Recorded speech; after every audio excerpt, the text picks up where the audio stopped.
man so handsome. Want Marvel Legends and you know who has them. Tune in, it's 8 o'clock. Makes you wanna buy toys so you hate to watch. It's on a Thursday, it can change like that though. Got no money left cause I gave it all to Hasbro. Enjoy the show.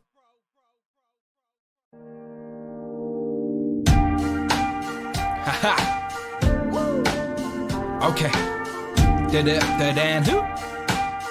Wanna talk some toys? Let's start now. You know the show starts when the man says pow. Dan who? Brandon, man so handsome. Want Marvel Legends and you know who has them. Tune in, it's 8 o'clock. Makes you wanna buy toys so you hate to watch. It's on a Thursday, it can change like that though. Got no money left cause I gave it all to Hasbro. Enjoy the show.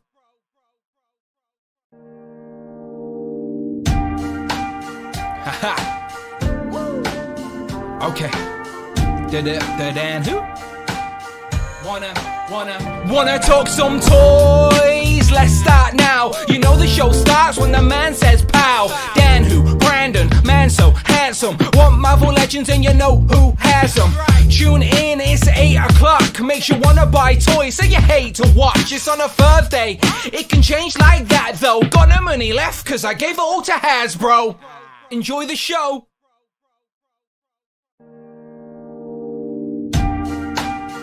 Haha. Okay. Dan who? Wanna.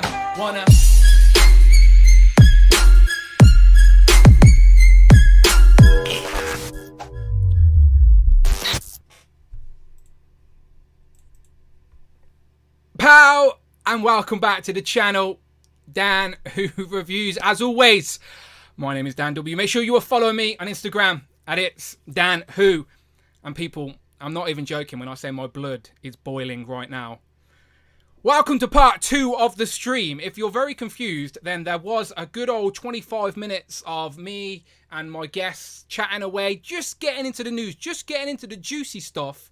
And then, pow, for the first time in a long time, the internet goes and kills the stream. RIP part 1 of the stream. It was a good part. It was a great part. Go and watch it on the replay if you're here first. It's very confusing. But Amanda unplugged the internet. I have no words. Simple as that. Amanda unplugged the internet and just killed the stream. So, yeah, there you go. That's that. But anyone who hasn't watched part 1 and is just here, good job we didn't get into our main topic, because our main topic for today's stream is favourite figures of 2022. So this means not the best figures, this is just our favourite figures of the year. And because Brandon and Rich ain't around today, you want to know why? Go and check out part 1. Instead, I thought I'd bring in the other co-hosts of the channel. So if you know Turtles and Tea, you know Joe's and Juice, or you may just be a regular of Legends and Liquor, then you'll know who these three are. It is, of course, Tom, Tanner, Mark. Gentlemen, welcome back to part 2. Welcome back, everyone. Welcome back to part 2. Dan, it sounds like you need water this stressful, mate. Go and get him. Go and get him. I will rip him apart. Like my blood is boiling. I cannot explain. So I apologise about that, but thank you to everyone who has came back. I do see that, and I just want to share a massive thank you as well to Ultimate Carnage, who dropped a massive super chat on the first stream, but it never popped up because Amanda killed the stream. So RIP part 1, as I said. But Ultimate Carnage says, hi everyone, been a while since popping up on live due to Xmas work hours, but my top 5 figures are Retro War Machine, Retro Ghost Rider, Amazing Fantasy Spider-Man, Moon Knight, and the Renew Your Vows Spider-Man. Ultimate Carnage, Ryan, my friend, thank you so much for that. Much appreciated. That was a super chat from part 1 of the stream, but I didn't want to miss it. So do you know what? I don't even have the chat up, lads. I need to go and find this new link so I can bloody get the chat up. All right, 1 second. I'll do that. Have we got some people? We've got some people here, right? Some people found us. Yeah, people chatting. People chatting. Found us. Okay. So thank you very much to Ultimate Carnage. I appreciate that. That has helped de-stress the situation right now. But yeah, I can't believe it. Literally unplugging some bloody Christmas lights. She kills my stream. Kills it. Sabotage. Absolutely. The chat. Yeah, there you go. Amanda is absolutely on the naughty list. She's not getting anything for Christmas now. She's lucky if she stays in this house for the night. Seriously, I know it's cold outside, but she can pack her bags and she's gone. Absolutely stressing me out here. But anyway, let's get back to what we were talking about. As I said, luckily we didn't get into our main topic. But go and check out part 1 of the stream for introductions. We all did pickups and all of that.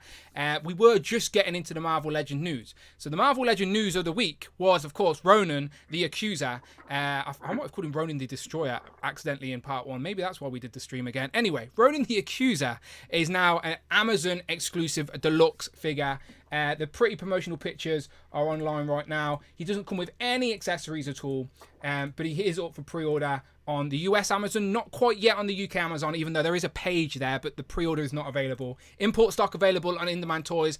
I was saying in part 1 that I'm happy for the opportunity to get Ronan, as I missed out on that previous Builder figure, and it is undoubtedly an upgrade. Now, they are using older Marvel Legend parts. They've got the arms from the Colossus. They've got Builder figure legs, I'm sure we've seen before.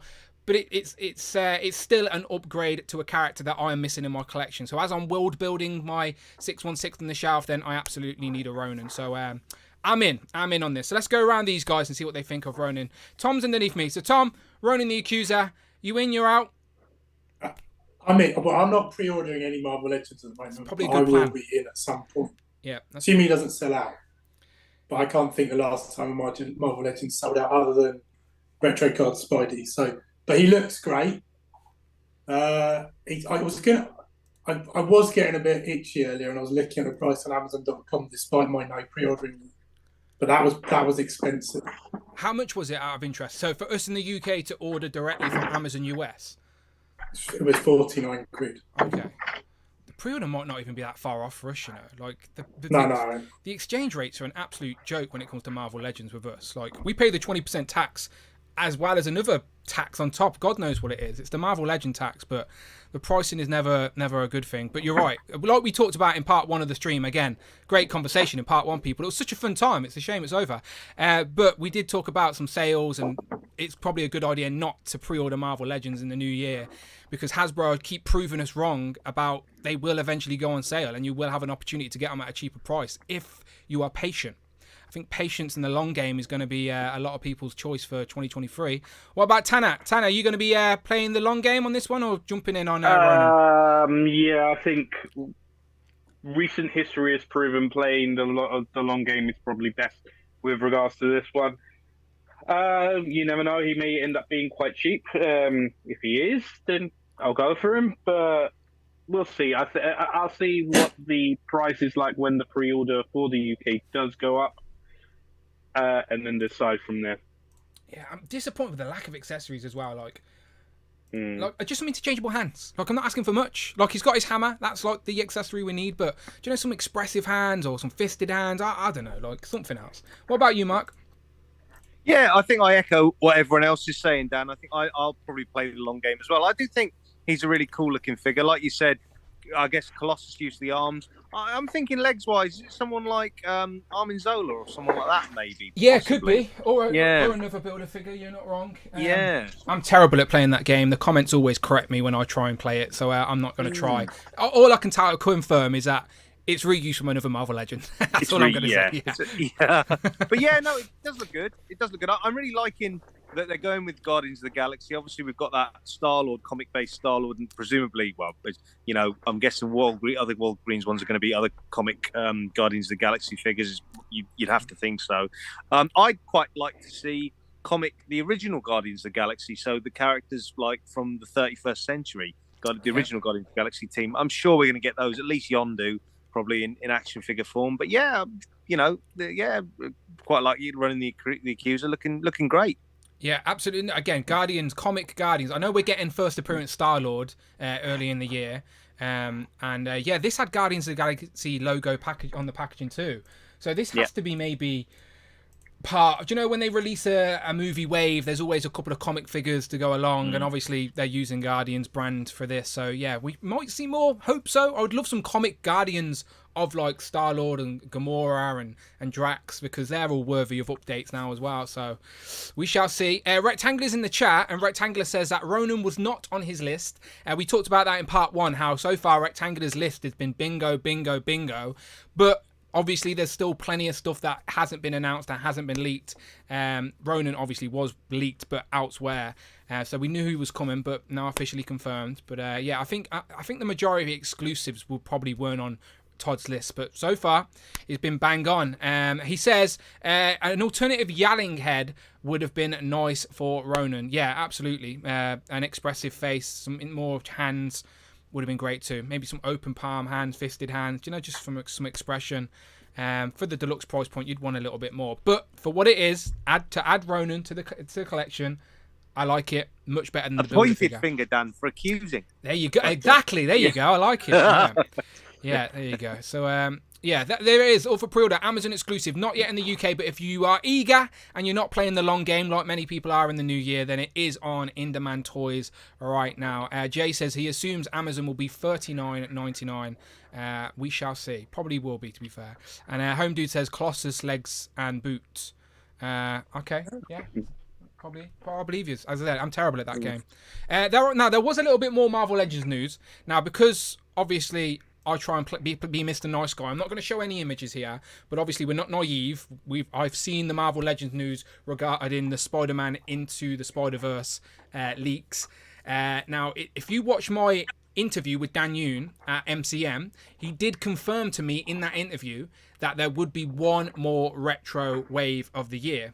I wasn't expecting it to be this, but I do think this is what he was alluding to. And remember, I keep saying RIP retro cards because they're dying, but this movie has been pushed back. So if this movie had stuck to its original release date, then it makes sense for Hasbro to be producing the product early. So they may have missed the window before they chopped off retro cards. So even though these figures are coming out in 2023, I still think... I don't think it's a sign that retro cards are staying alive, is all I'm saying. And also, they can't really be retro cards because there's no retro attachment to this movie. Like, the retro cards are recreations of toys from the 90s. These are not recreations of anything. These are just normal toys in plastic packaging.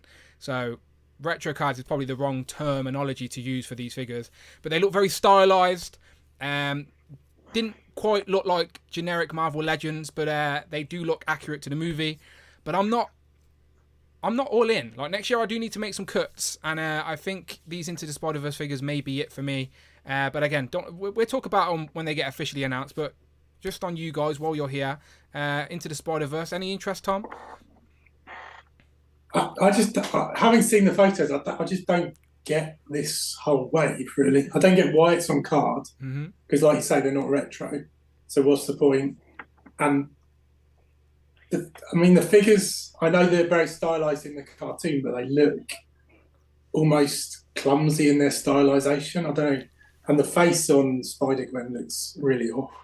Yeah, when they were first revealed, it was people weren't even convinced they were Legends at first because they thought they were like the cheaper price point, the kids' basic toys essentially. But they've got the Legends logo on there, and yeah, Cloud in the chat says call them card back. Yeah, absolutely. They're just normal. There's plenty of figures, toys that are still on plastic cards, and we don't call them retro. So, yeah, they're in that category for sure. What about you, Tanner? You're a Spider-Man guy. Into the Spider-Verse? I've got the first Into the Spider-Verse wave figures.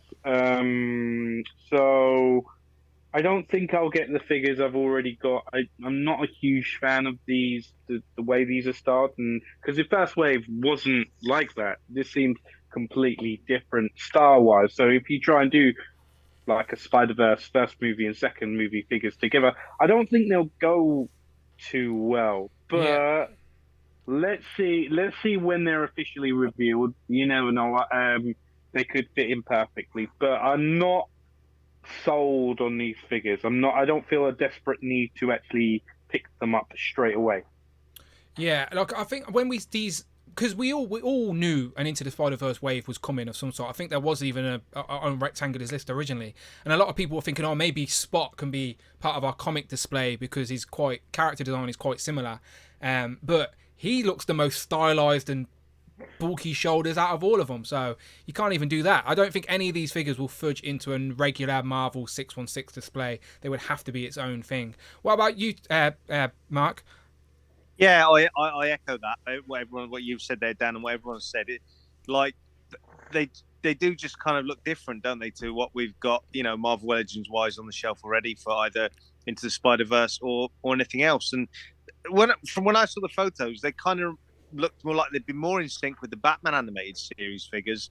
Almost, when I was looking at Spider-Man, yeah, with the big like top shoulders and stuff. Yeah, more than Marvel Legends. So yeah, I kind of agree.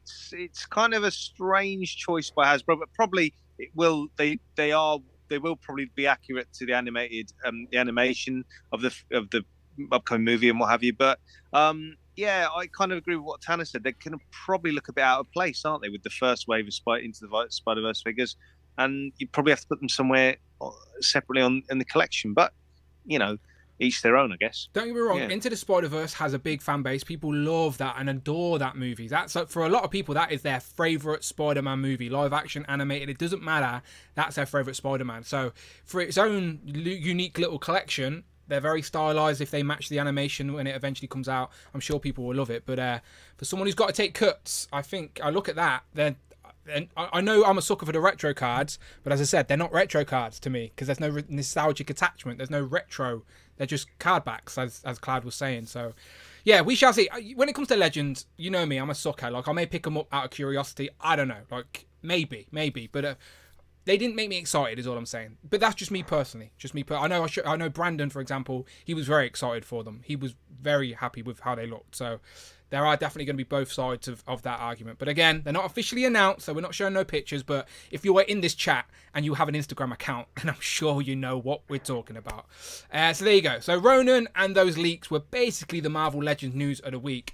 So let's just get into our main topic. So as I keep saying, people, if you were here for part one, thank you very much for coming back. Because yes, this is favourite action figures of 2022. So I've asked all of these guys to pick 5 figures they like. So this isn't top 5. This is just 5 action figures they like that they have purchased and picked up in 2022. And between us, as long as there's not any crossover, and we're hoping there isn't, we should have 20, we should highlight 20 great action figures that came out this year. Because as I said, it's been a great time for collecting, and that hasn't slowed down in 2022 for sure. There's been pros and cons of the collecting community, don't get me wrong, but when it comes to the actual product, a lot of it's been great. So that's what we want to talk about today from all different lines. And we did create some rules. And again, I have to reiterate the rules for anyone who wasn't here for part one. We're not talking about any Marvel Legends. So no Marvel Legends are going to be in our list today. We're saving our Marvel Legends list for Sunday. Shout out California Red Devil for the super chat. California Red Devil donated $4.99. Do you think we sacrificed new sculpting in comic figures so we could get these crappy Spider-Verse sculpts? Very Donnie-looking turtle, crossed swords, blue circle. Do you think we sacrificed new sculpting in the comic figures so we could get these crappy Spider-Verse sculpts? Interesting. Yeah, the movie figures always do get a little bit more love. But let's all not pretend that reusing parts has never been part of Hasbro's and Marvel Legends game. That is the reason we have such a vast amount of characters, is because they create a library and they can use from it. So I think as just a broad answer, no, but I see where you're going for that. I see what you mean. I don't appreciate the very Donnie lock-in, though, but it's always a super chat with you, California Red Devil, so I can never be too mad at you. All right, so I appreciate you. Thank you very much. Any comments on that? From any of you guys? Yeah. I wonder if they put them on cards because then they can kind of cross-sell them. Like I think Paul McCarthy said in the chat, they look like supermarket figures. Yeah. They can sell them to the collectors and they can sell them to people picking them up for their kids in a supermarket. So they can go across the board with them. I don't think that last wave of Spider-Verse figures sold all that well. Yeah. At least most of them were on discount for ages in the UK. Yeah, and they were in the Build-A-Figure format as well, weren't they? Sorry, Tanner, carry on.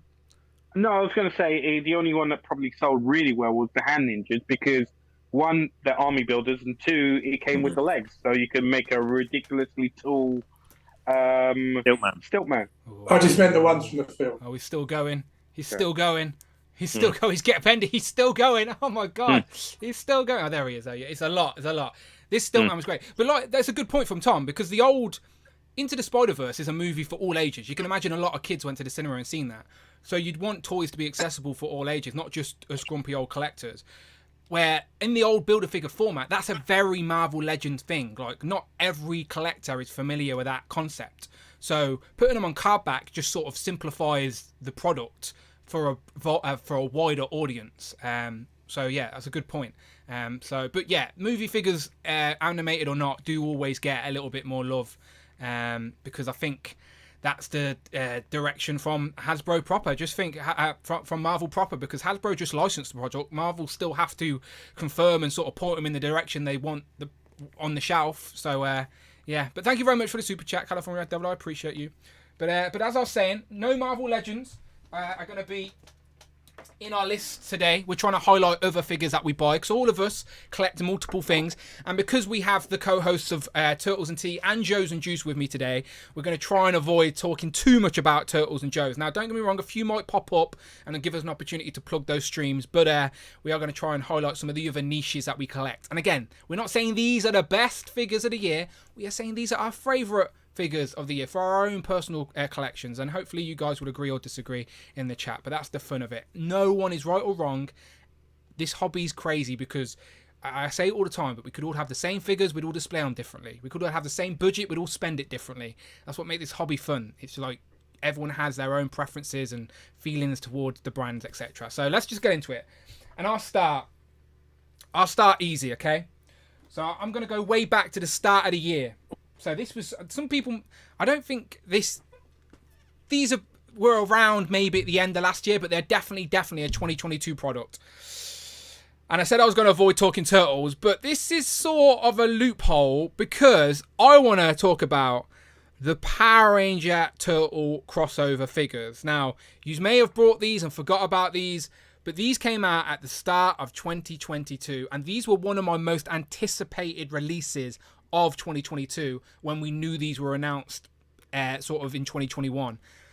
Turtles and Power Rangers are genuinely two of the most nostalgic properties from my childhood, and they're also great collecting brands. Like Power Rangers products have always been around throughout all the different iterations of Power Rangers, but my love for Power Rangers is Mighty Morphin, and this is literally Mighty Morphin Power Rangers and Teenage Mutant Ninja Turtles combined in figure form, and I think they look great. Completely pinless, really nicely articulated. They came with their weapons. They came with interchangeable head sculpts. You got Shredder, you got April. So I'm not picking any particular figure here. I'm just talking about the whole line as a whole. We got some foot soldiers with the Tommy interchangeable head. April was a Pink Ranger. But yeah, I definitely think these have got to be in the conversation when you talk about favourite figures of 2022. Again, the nostalgic attachment for Power Rangers and Turtles is strong, and you throw them together and it's just, yeah, crazy. So really, really like these. These are up there for me.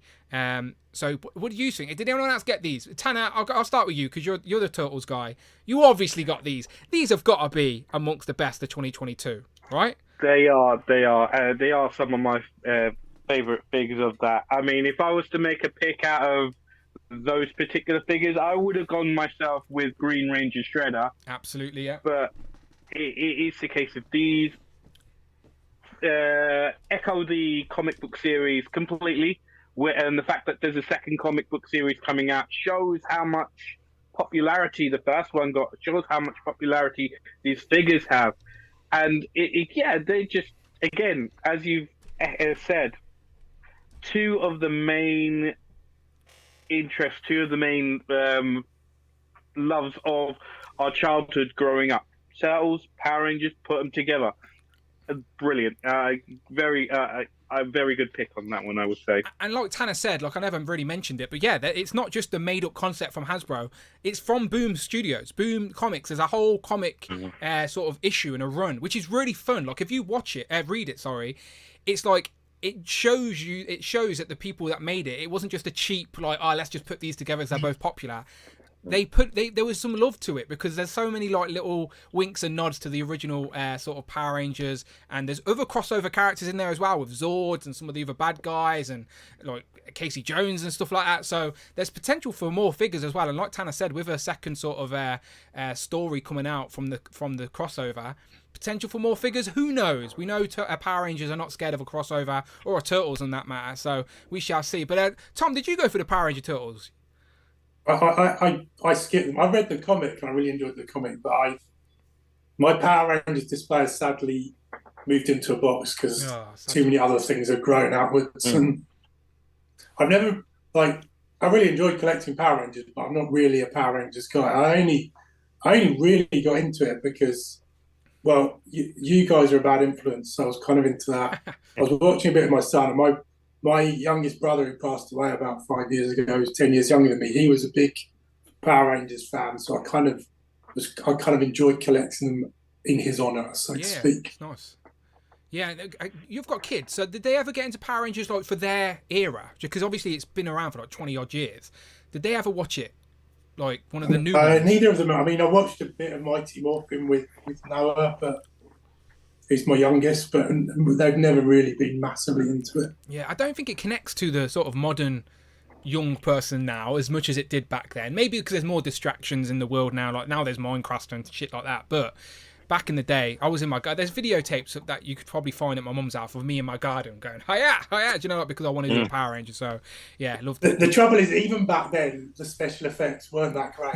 Yeah. And I watched something like Batman 89 last week with Noah, and he's sitting there laughing his head off at the visual effects from that. So you can imagine how he responds to something like Power Rangers. Yeah, with the clay models and the breaking down box cities and stuff like that. So yeah, I get it. But he loves Godzilla, so I don't know. Oh, okay, yeah, it nice. should be the kind of thing that should appeal to him. But he did enjoy it, but he hasn't massively connected to it. What about you with the Power Ranger Turtles, Mark? Well, I like what Tanner was saying. I went for Green Ranger Shredder, Dan. Yeah, that was the kind of one that out of all of them kind of like caught my eye really, because I thought, yeah, it's really appealing, the design of like the Green Ranger and Shredder mashed together. Having said that, I know that in the Entertainer they were really cheap, the 2-packs recently, and I think they are a really decent price. So again, how we were talking about playing the long game, they're probably quite a decent price to pick up now. So I think I probably might maybe get a few. But yeah, it was Green Ranger Shredder that appealed to me, and there is I'm sure there's a fan artwork of White Ranger Casey Jones that I'd actually love to see in figure form. I'm sure I've seen it somewhere. Yeah, I don't think there's concept art or someone. I don't know if it's official concept art, but that never happened in the book. That never happened. I think it's just fan art. Yeah, it never happened, because I've seen a few people suggest that as an idea, and I'm like, hang on, did I miss a page? Because that didn't happen in the book. Like, it may happen further down the line, but just think Green Ranger and the White Ranger weren't really a thing at the same time. It was like they're two separate entities. So, but no, still a fun concept. But you're right, alluding back to our conversation earlier from part 1. Did I mention part 1 was a great stream? You should go back and watch that.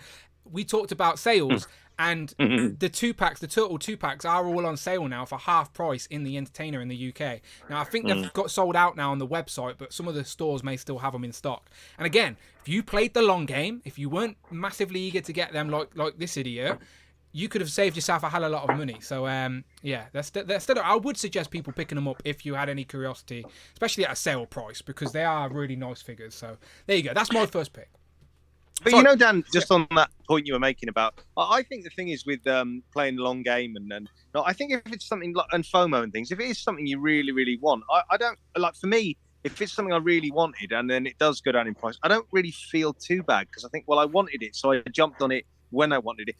I'm sure like all of us, there's certain things where I think, I'll wait, I kind of want it, I'll wait, and then when you see it, if it does go down in price and still available, you kind of think, okay, I made the right decision. But there's other times where you really want something, you see it catches your eye, you really want something, and I always think I don't mind having paid that extra bit, because I could have missed out, if you know what I mean.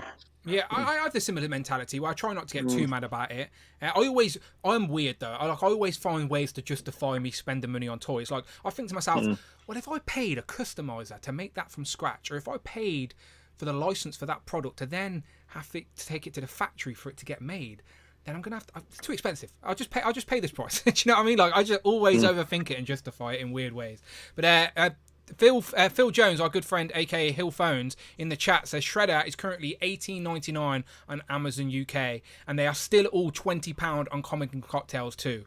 So I do think these are the type of figures that, like, are always going to be, like, new collectors will be interested in them and pick them up and stuff. So if you haven't got them, get them at the sale price, people. Just get the 4 Rangers and Shredder. That's all it is. And you get a Foot Soldier and you get an April O'Neil as well. So yeah. Anyway, they're fun. One of my favourites of the year. A lot of people forgot about them because it was like way back in January, but definitely a fun concept. So that's my first pick. So any volunteers wants to go next? Okay. So this isn't no top 5 order. We're just general conversation starting when we talk about these figures. Anyone got one straight away? can go if you want. Go on then. So, I'm not a big fan of McFarlane, but I love this figure. And it's not like it's the best articulated figure or anything like that. But when I see it standing on the shelf, I just think, man, that's a cool figure to look at. So I kind of pick this guy. And I think I don't buy any of the other McFarlane stuff, the smaller stuff, but I think his big figs, he often does at least an amazing sculpt. So this one is up there in the kind of Legends price range. This is up there as one of my top figures of the year.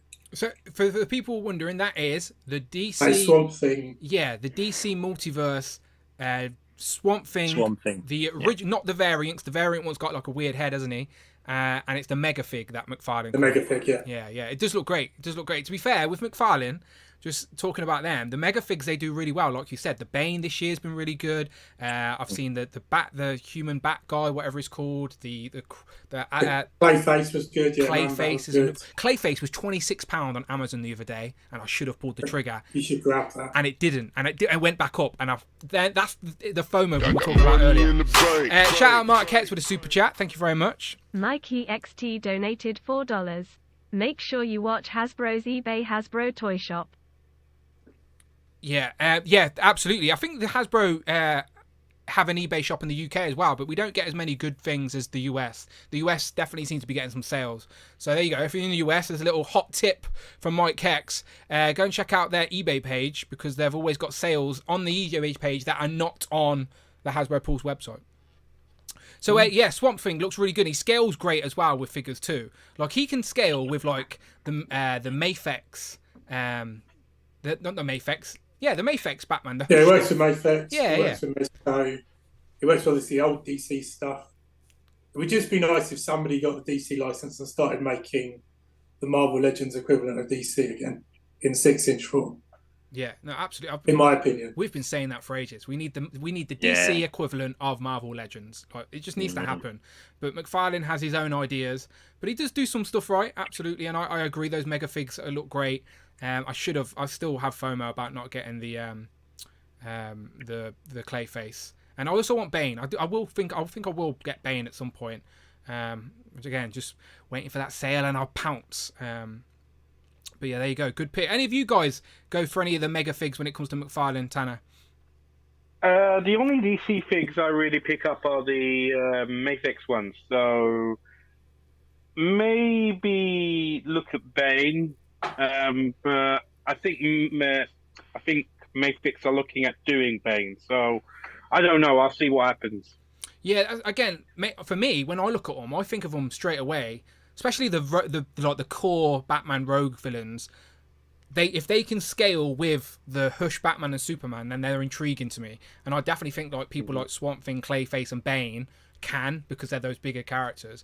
And we know we're getting Poison Ivy and from Mafex. We've got Joker. We've got Harley Quinn. So you can start to build a nice little rogues gallery where, yes, they're different brands, but if they scale together, then I think it's fair game for me. What about you, Mark? Yeah, same, Dan. I mean, I've got Bane, and one of my honourable mentions, not DC related, but McFarlane related, Mega Fig wise, is the Violator.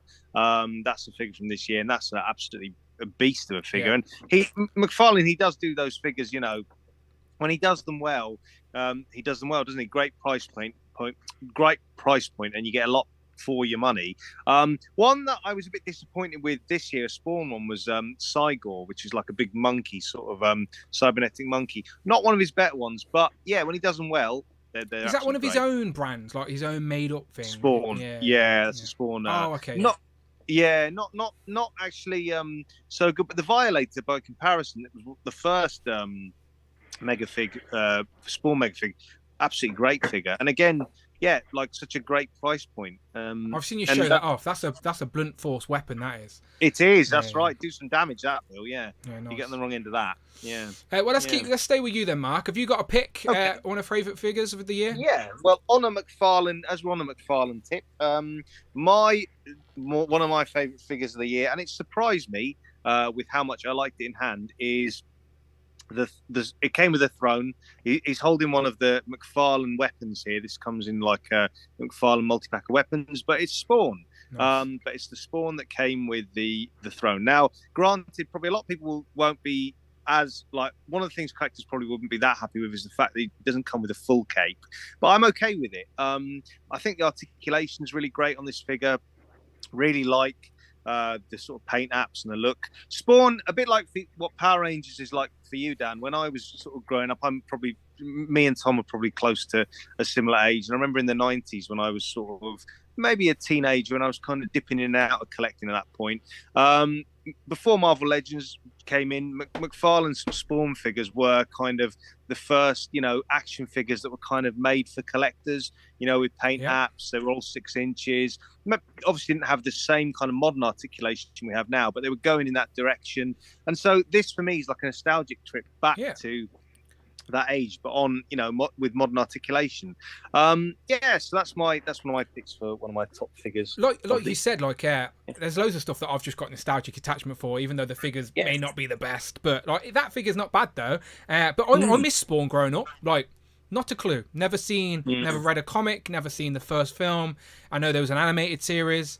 I think I might have seen a bit on YouTube, but I've never I suppose if we're going to talk Marvel, I guess we're going to in a way, Ghost Rider might be sort of something of a similar concept. Similar concept, maybe. Yeah. Okay. But essentially, a soldier who makes a deal with the devil to get his life back, but of course, it's not quite what he expects. But that's it in a nutshell. Any Spawn love from you, Tanner? I did read some of the original comic. I did see that awful first movie in the 90s.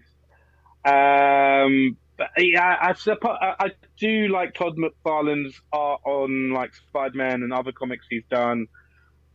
But yeah, no, I haven't really hopped on it hasn't connected on the Spawn train. I suppose because it wasn't huge over here when we were really young. So me and Dan are similar age. Yeah, you did. It wasn't accessible. It wasn't there for us. Yeah. I don't feel as connected to Spawn as say Mark and Tom over there, purely because of the fact that we were younger. So in the 90s, I was what, young tens, heading to 10 basically. So. I don't think it would have been anything that would have clocked on my radar at that time. Yeah, no, absolutely. What about you, Tom? You a Spawn guy at all? I have zero connection to Spawn. There you go. Yeah. When it comes to the DC, like Tom and Mark were showing, I do dabble, but I haven't added to this collection. It's very dark. It's a lot of the night stuff, but a lot of the dark. They're taking metal a leaf stuff. out of my book, Dan.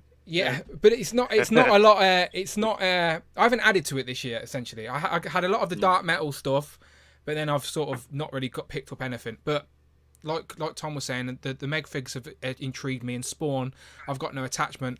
But let's go to Tanner. Tanner, what's your pick for a favourite figure? Okay, so 2022. I'll preface this by saying 2022 was the year I got into Mezco, thanks to Tom Enablers, and also Jay enables us.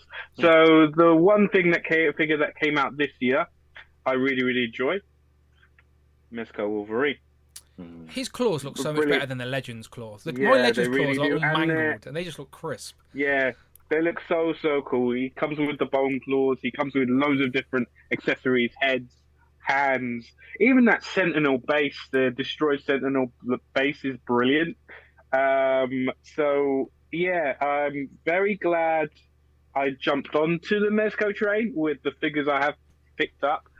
But it's again a very expensive topic, and so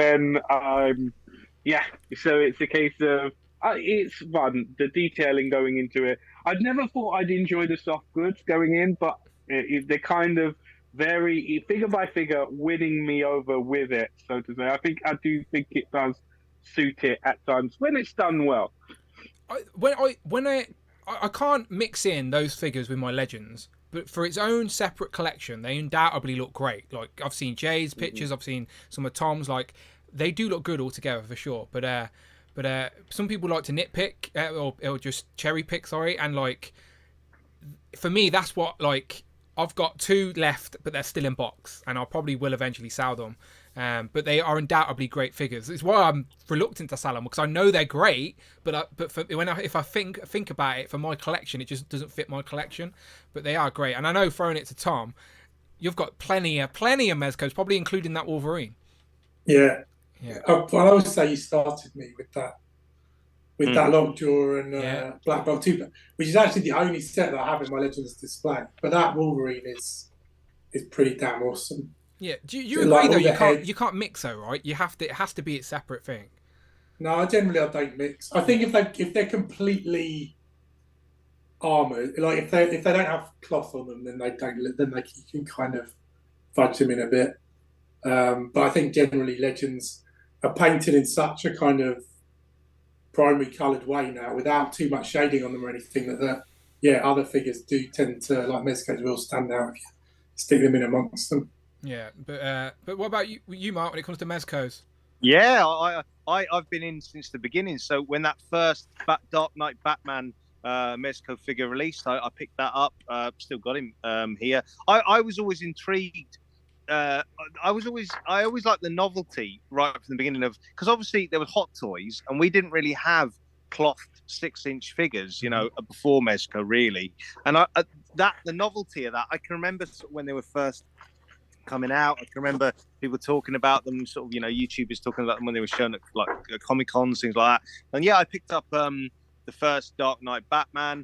I've got like Popeye, a few that spring to mind that I've got Popeye and Blade, and others. Yeah, I mean, I love that Popeye. I think that's a great figure, that Popeye. But they're just, the thing is with Mezco 112 is kind of like what some of us have said here. It's one of those things where I think when you don't have any, or if you don't have any, you either sort of like think, oh, I don't really want soft goods in that scale. When you actually handle a few, probably like what Tanner's saying with the Wolverine, when you handle a few, when you can get into them really easy. The amount of accessories they come with, sort of like extra heads, hands, sort of accessories, bases. They're really, I mean, obviously they're a pretty penny, but you do get a lot for what you pay for, and they are done really well. I mean, I've got one of the Gomez's, like he's like a guy in a red ninja kind of outfit, but for me, what drew me in was like I liked the fact there were these 6-inch figures that were kind of like mini Hot Toys, and I remember picking them up because I thought it was different to everything else we had at the time, Marvel Legends and everything that was just plastic. And of course, you then got other brands that kind of like straddle the line between the two, like Mafex is all plastic, but the capes have got wires in them, soft goods, and so you've got a mix. So yeah, I really like Mezco 112, to be honest. Like you said, they're like a third of the price of Hot Toys, but they're also a third of the size of Hot Toys. So yeah, I get that sort of connection there. I see what you're saying. But yeah, again, for me, I will admire your guys' collection. It's one of those where I need to step back from. But undoubtedly, they look great. And there's a big Mezco community. They always sell out online. Like you said with the accessories, there's always pages and pages of accessories. Again, I'll leave the Mezco talk for you guys. But they undoubtedly do look great. But I will watch from a distance. All right, back to me. So I'm going to throw in a quick one. Now, this is an opportunity for me to talk about stuff that I don't really review on the channel or show off as much, but it's stuff that I collect. So I'm going to throw this guy in here, right? So it's Brain from the new batch of Gremlins, right? So back in the day when I was a kid, obviously before Netflix and YouTube and all that, we just watched DVDs or we went cinema or had videotapes back in those days. So, like, I seen the new batch Gremlins movie before I seen the original movie, if you know what I mean. So, for me, Gremlins wasn't a horror. Like, it was always just a wacky, fun, like, film. So, the new batch has got a strong attachment with me. And Brain, he's just dropped his medicine, but he was my favourite. He was my favourite one because he was, like, the one that talks and sings and it was just fun. So, this is... And I talk about all the time on this channel, by the way.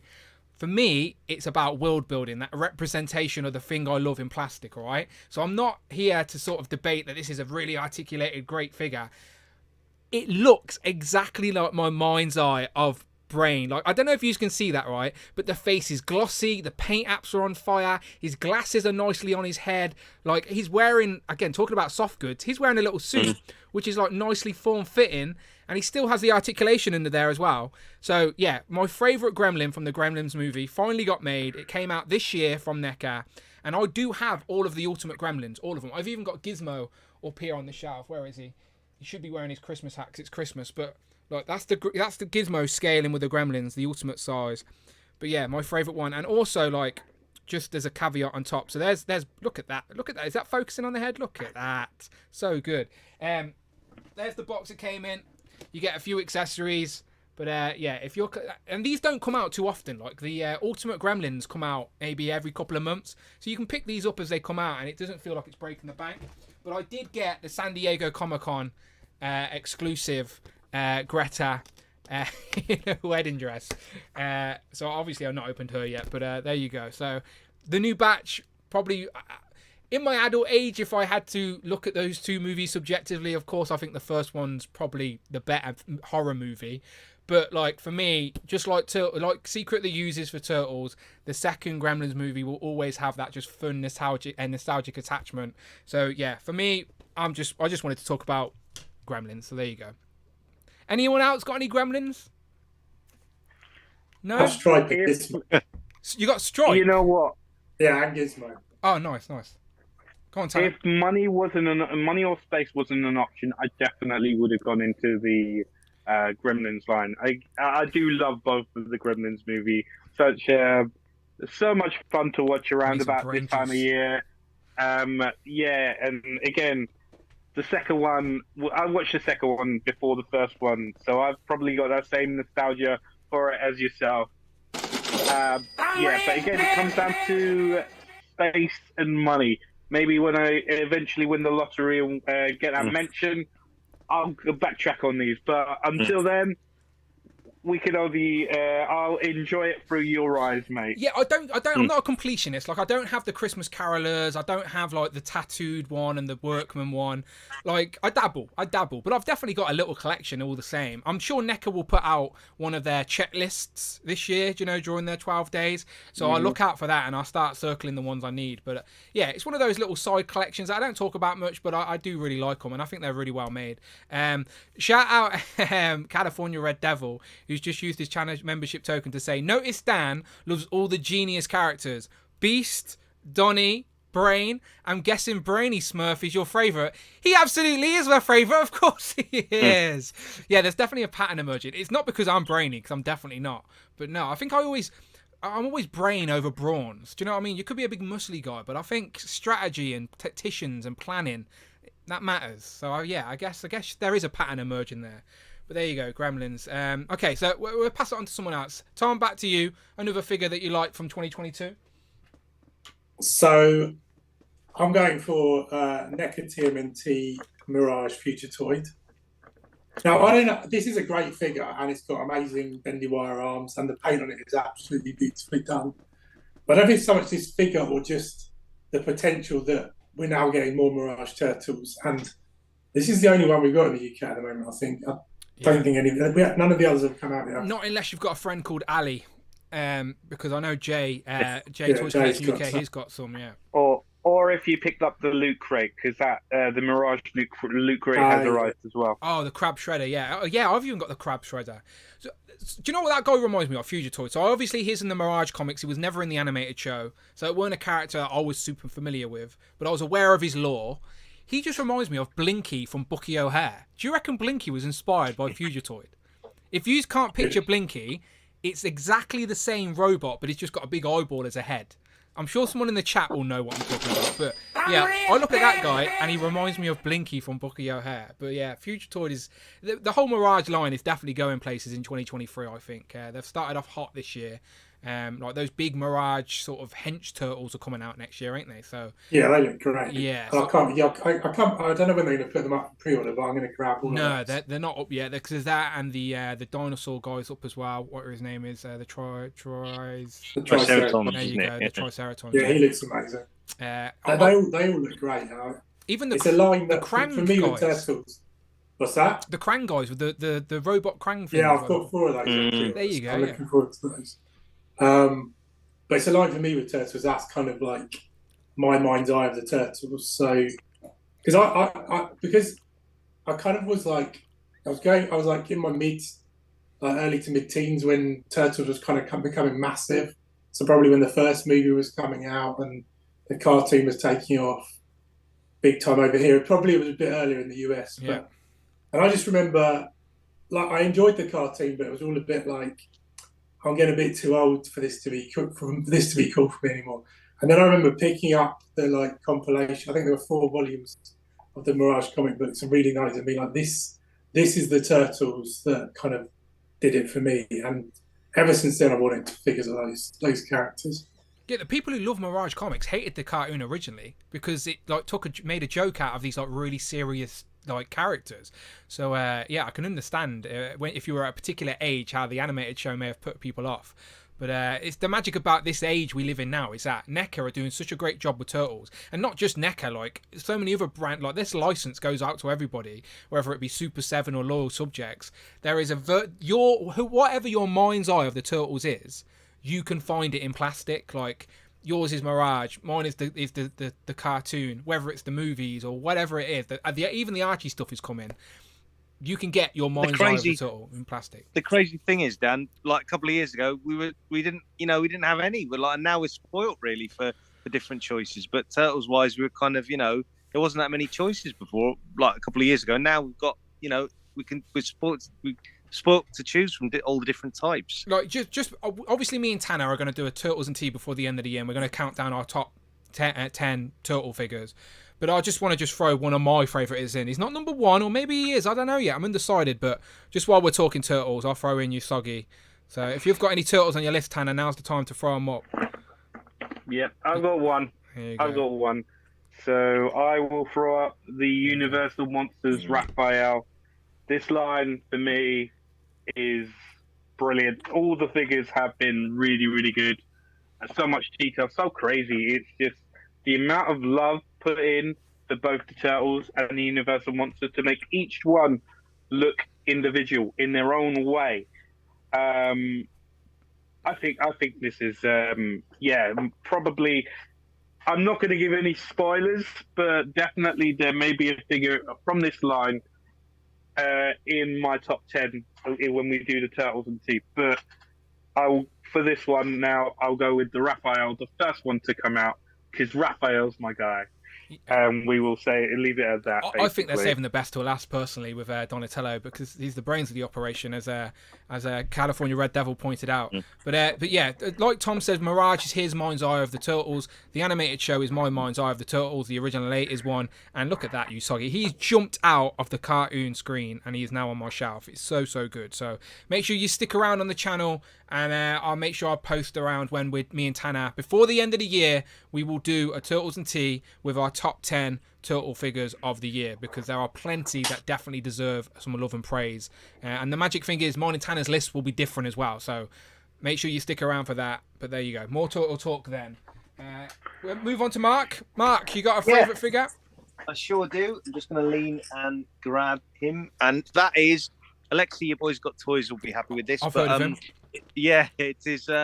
Moving on to a Mafex one. The Mafex Dark Knight Superman. Again, a figure I just really loved in hand. Little bit short compared to your Legends and things for a Superman. Just a little bit probably shorter. And this is kind of one of the figures, ironically, probably where we were talking about McFarlane not doing 6-inch figures. Probably a figure like this.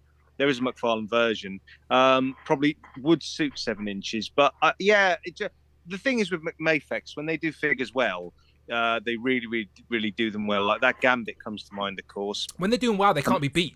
They are the best. They can't be beat. Yeah. And when they do, when Mafex are at their best, they can't be beat at the 6-inch scale. I don't think. Yeah, absolutely, 100%. Yeah, I mean that Gambit is great. I mean that was this year, I think, wasn't it? That Gambit was great. I think so. Yeah, so I'm trying to think. Was it this year? I know Psylocke was this year, and so was Jean. Gambit may have been trail end of last year. I don't know. Someone in the chat can let us know. Was Gambit 2021 or was he 2022? I think it was 22. It could be. It could have been early. Yeah. Northern Nomad says, I love... Northern Nomad donated $5. I love how Dan says cartoon. CARHOON.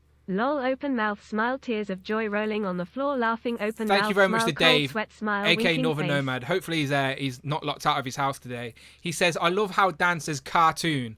Carhoon. I don't know. It's just how I say it, Dave. Just how I say it. Cartoon. I'm not saying it weird, right? I'm making me paranoid now. Cartoon. I hadn't noticed. Thank you. I appreciate that. We're all from the UK. So. Yeah. Okay. Yeah. Again, the Mayfex, as I said, at their best, we could have made a top 5 Mayfex figures of the year. Like they are that good, and they jump all over the place from Marvel to DC to, like, we were talking about just before we went live. We were all talking about the Terminator who's just come out, and there's more ones up for pre-order. So just they need to make a John Connor and a Sarah Connor and like a T1000 and stuff like that. Absolutely. They need to go deep. Yeah, that's the only thing holding me off pre-ordering the Terminator 2 ones. Exactly, they need to commit, because my NECA for Terminator, I've got John, Sarah, and Arnold there. That's fine. That's a nice little collection. Don't get me wrong, the Mezco figure will probably be better and better scale for my collection, but the Mayfex figure, sorry. But how long do we wait before we get someone else to accompany him on the shelf? So it will be Judgment Day. Yeah, exactly. Yeah. Okay, good pick. Let's go across to Tanner. Have you got another pick for us? Favorite figure of the year? Okay, so Favourites? this is my third pick then, yeah? Yeah. My third pick. We will go with something different, something we haven't covered yet, something a little bit out of the box. Okay. We will go with the Pokémon Select. Nice. Rayquaza. Very nice. So what generation is he? Pokemon Gen 3. Okay, Gen 3. Sorry, Gen continue. 3. Sorry, I was just confused. Yeah, no, I was going to say the legendary dragon from Gen 3 who stops the other two legendaries from fighting. He just looks so cool. The figure like looks a so big good, giant snake. right? But we talk about action figure rules all the time, right? So I'm glad you talked about Pokemon, because I do dabble in Pokemon as well, and I've brought some down to show off this year. So I'm all Gen 1, right? I played red and yellow. Red and blue, and then yellow came out where you got Pikachu as a star. Like, that's my era of Pokemon. Like, the Game Boy Color, red, blue, yellow. Like, after that, I phased out. But I watched the original cartoon, the first couple of seasons of that. So, like, I'm very much, like, up until the first movie comes out. Do you know, like, the very first Pokemon movie? And they start, Mew versus Mewtwo, right? And they started to throw in a couple of Gen 2 Pokemon in that movie. Like, the first scene of that movie, you see one of the Gen 2 Pokemon, because they're starting to, like, show you more. I mean, technically, in the very, very first episode, they had a Gen 2 Pokemon in there. I guess so, flying across. Yeah, you're not wrong. Well, anyway, my rule is try and stick with Gen 1, right? So there's 151 Gen 1 Pokemons, including Mewtwo and Mew. So if they do a Gen 1 Pokemon, I'm going to try and get it. And this year, Tanner, they've ticked off a lot. So I wanted to just use you bringing up Pokemon to talk about these 3 little figures. Now, these are very cheap. They're not expensive, and they're just really colourful, and they pop on a display. You know I love it when I can say that. So we've got Magmar, Electabuzz, and Cypher. Look at them. Look, these look like they've jumped out of the Game Boy Color, and they're now on my shelf. All in scale with each other. And if you get yourself like a little Pikachu or a Bulbasaur or whatever, his Squirtle, the best starter Pokemon, the only right choice. Look how the scale works for these like mid-sized Pokemon. So, yeah, I just wanted to... We got Venusaur over here. There you go. Look at that. So if you are into Pokemon, and there's articulation on these as well, not much, but like the arms do have a ball joint in the shoulder. The arms can go up and down and blah blah blah. So head swivels, etc. So just as fun little cheap figures when we all do this, right? Even as adults, we go in the Entertainer or we go in Smith's and we have a wander around, and there's not always a lot of stuff for us collectors. But if I can walk out of like a little £5-7 Pokemon and add it to the shelf. Gotta catch them all, right? Gotta catch them all. So there you go. Exactly. Look, I think there's over 1,000 at the moment, right? That's why I need to stick to Gen 1. Wrong. That's why I stick to. So these are all Gen 1 Pokemon. Look at that. Look at that. Hey, yeah. So be careful. He's dangerous. But yeah, again, super nostalgic attachment to these. I spent so much time playing that Pokemon game as a kid. I used to get like I used to get my brother's Game Boy and my Game Boy and get like the transfer cable and like transfer me all the good Pokemon so I could start off with like Bulbasaur, Charizard, Squirtle, and just like. Did you ever complete the original decks, Dan? Yeah, I think so. On the actual game. Yeah. Yeah. Back in the Game Boy, yeah. Hours, Tanner, on that game. Replaying it. I've even replayed. I've got like an emulator on my iPhone, and like when I was in one of my old jobs where I used to get a lot of time when no one gave a shit what I was doing, I used to literally replay Pokemon Red and Blue on an emulator on my iPhone. So yeah, very fond attachments. But those select figures that you're showing off, they've done Charizard, they've done all the legendary birds. Really, really good, and they are continuing that line next year. They do a lot of reissues though. Like you don't get as much newness as you would like because obviously every Pokemon has to have a unique sculpt. So I'm sure there's a budgeting issue there with Jazzwares. But go on. What I was going to say is, with regards to the select figures, they are generally starting to release the like smaller figures as well as the bigger figures. So like you shown with the three there, we got the Pikachu family line, we got Raichu. Yeah. We got Pichu and then Pikachu as well. So it's a case of they are doing the bigger and the smaller figures as well. And it's just quite cool. It's just a fun little thing, yeah. It's just a fun little harmless little, like very, very, in a day and age where everything's so damn expensive, it's nice to have like this little cheap line that just makes you smile and just pops on a shelf. So that's what it is for me. But I'm guessing Tom and Mark skip the Pokemon phase of life. I know Ash, I know Pikachu, and that's it. Okay, cool. What about you, Tom? I know a bit for my kids, but when I saw Brandon's display in his display video, I was like, wow, they look bloody cool. But I don't have this. If I had the space, it's the kind of thing I could imagine myself delving into, because I'm quite good at just delving into something and learning all about it. But I'm out of space, so it's not going to happen. Yeah. No, How much are they anyway? The selects are £20, and like the other ones are like £7 a pop. I got these for $7.99, I think it was, shipped. Like, so they're not expensive. Bulbasaur, that's another one I know, Dan. Oh, there you go. Yeah. 10 points. Yes. There he is. There you go. Wow. Yes. All right, cool. Let's keep it moving, because I'm never sure how much people like Pokemon in the chat. But so just curious for anyone who is lurking in the chat. Just a quick Pokemon question so I can see what the comments are saying. Who is your starter Pokemon? Bulbasaur, Charizard, or Squirtle? Just type in one of those three in the chat. Let's just have a look what the most popular starter is while I move on to the next one. So I'm going to start off the next one. Again, we're trying to highlight lots of different brands and franchises and products, just to talk about how much there is, how many options there is for us to collect. So one of my favourite figures this year, and this is a representation of its whole line, is the NECA Gargoyles. So again, these are a Disney brand that they weren't making for years. They used to have the Kenner toys, and then last year NECA brought out Goliath with those big massive wings, and they confirmed to us that we are getting all of like the main cast. So we're getting Lexington, we're getting Brooklyn, and what's the other one? Lexington, Brooklyn, and Hudson. No, Hudson. Yeah, I've got Hudson. Shout out Rush, who helped me get Hudson. Who's the other one? I know who it is. My mind goes blank when I'm live on these shows. But anyway, so with Bronx, though Bronx is a great figure as itself, by the way, really nicely articulated. And usually with NECA figures, especially their alien figures, the joints are all loose. So if you try to get a figure in a pose like this, they just like fall on the floor and hit his face. But these are nice and tight. Nothing's falling out of place. There's articulation all the way down. He's got two interchangeable head sculpts, a ball joint on the head and on the neck. Poses up really well and scales beautifully with Goliath, and he came with the downward wings for Goliath. So now I actually have a bit of space on the shelf where Goliath isn't taking up half the room.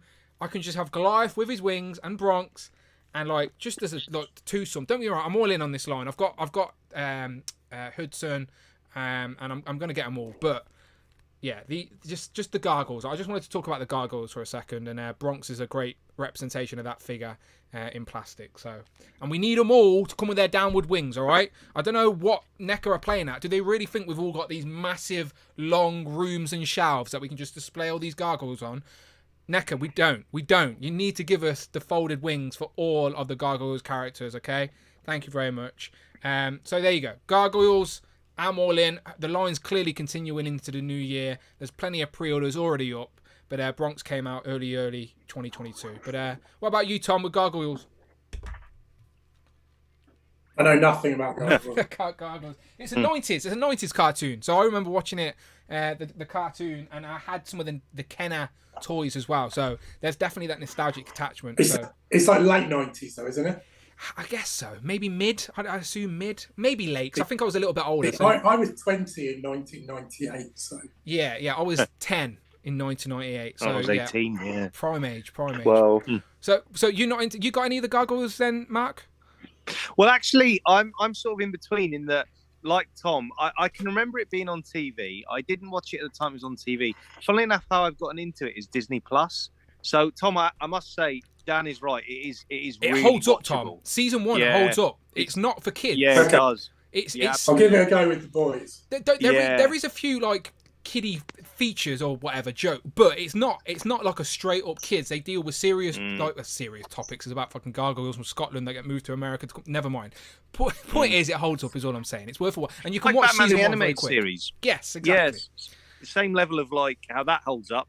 Gargoyles is the same, and it's really watchable. Like Dan's absolutely right. Like I kind of thought I'll give it a go when it came on Disney Plus, and I thought, I could. I remember watching probably almost the whole of series 1, in succession. It's really, really good. Yeah. It's the voice cast are great as well, like, and they're all voices you'll recognise. Jay in the chat says it's 1995. Gargoyles is one of the best 90s cartoons. So yeah, absolutely. I'm all in on that line. I didn't get the redo of Goliath, his like clone version. I don't need the clones of them, but I do want all the main cast for sure. And thank you very much to Cloud. Broadway. So thank you to Cloud and Jay. It was Broadway. So Lexington, Broadway, and Brooklyn. They're the 3 like young ones that are all a little bit mischievous. All their character designs are completely different, but they look great anyway. I'm hoping we get Xanatos, Dan. Oh, the humans. Oh, we are getting the humans. Absolutely. Toy Fair is back next year. I'm sure NECA will show them off. Just jumping real quick to our Pokemon question before I go to Tanner. It seems like Charizard was the most popular turtle. I like Kurt K's choice. He says Yoda for his starter Pokemon. So that's clearly how much he knows. But yeah, Pokemon is for babies, says Rick. Yeah, well, okay. It is what it is. Pokemon's late 90s, right? Late 90s. It's got to be. I was prime age for it, so you can forgive me. But Tanner, when it comes to Gargoyles, you're my age. You must have watched Gargoyles. I do remember watching Gargoyles. I don't remember much about it. I need to rewatch it because I've heard good things. I always remember it was part of the hour where you had the Spider-Man cartoon, the X-Men cartoon, the 90s cartoon. Probably why I'm aware. Thrown into that mix, and it was always the one where I didn't feel like I was the most interested in that. So just purely because you had Spider-Man, X-Men, all the Marvel stuff. I think that one was sort of like, this is on now. But I do definitely need to go back and watch it because I've heard nothing but good things. Maybe that's why I'm so familiar, because it was like embedded within those cartoons and stuff. But it disappeared for a long time. That's why it's so fun that NECA are bringing it out. NECA is still legally not allowed to sell them in the UK though. We have to import them. Like some sites do it, like Zavvi and stuff. Like that's a loophole. But technically, NECA do not have the license for Gargoyles in the UK. So all our regular retailers won't stock Gargoyles. I think Rush has helped me get all of mine essentially. So. Anyway, so there you go. Gargoyles. In the chat, Damien says, revive Captain Planet, Bucky O'Hare, or Gargoyles. Revive one. I think I would say, I don't know. I love Bucky O'Hare so much. I love all 3 of those things, by the way. I'm the type of idiot that would buy non-articulated Super 7 Captain Planet figures. Yes, I'm that guy. But they're not. They haven't. I remember Captain Planet, and I don't get the love Captain Planet is our hero. Great theme songs, by the way. If you've got a good theme song for a cartoon in the 90s, I'm already hooked as a music guy. Bucky, Captain Bucky O'Hare. Oh, tunes, people, tunes. Okay, play that game then real quick. Revive 1, Captain Planet, Bucky O'Hare or Gargoyles. Just after we've talked about Gargoyles, I think I'm just going to say Bucky O'Hare because I love that so much. What about you, Tanner? I will say Bucky O'Hare. Oh, nice. As well. Bucky wins. Yeah. What about you, Tom? Any? I'd go Bucky O'Hare as well. Oh, nice. Have we got a full house with Bucky O'Hare, Mark? No, I'm going to say Gargoyles. So close, so close. Yeah.